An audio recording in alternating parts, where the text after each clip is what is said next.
এখন আন্তর্জাতিক খবর শুনবেন। এদিকে ঢাকা উত্তরায় পশ্চিম পাশে দুইটি ছাগল একসাথে যাওয়ার সময় অ্যাক্সিডেন্ট করে ওখানেই নিহত হন এবং আহত হন। তাদেরকে ঢাকা মেডিকেল কলেজে ভর্তি করা হয়েছে। ওখানে তারা এখন ভর্তি আছে।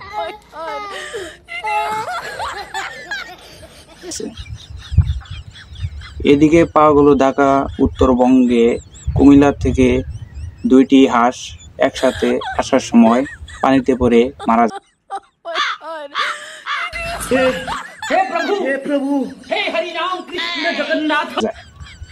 এই খবর শুনে সবাই কান্নাকাটি করে। এদিকে আরেকদিকে দুইটি ডিম একসাথে যাচ্ছিল, হঠাৎ করে রাস্তার মধ্যে ফেটে যায়। ফেটে যাওয়ার পর লোকটি ওখানেই ইন্টিকাল ফরমার। এবার শুনলেন বাংলাদেশ টেলিভিশন। খবর দেখা মাত্রই ছুটে আসলো চীন।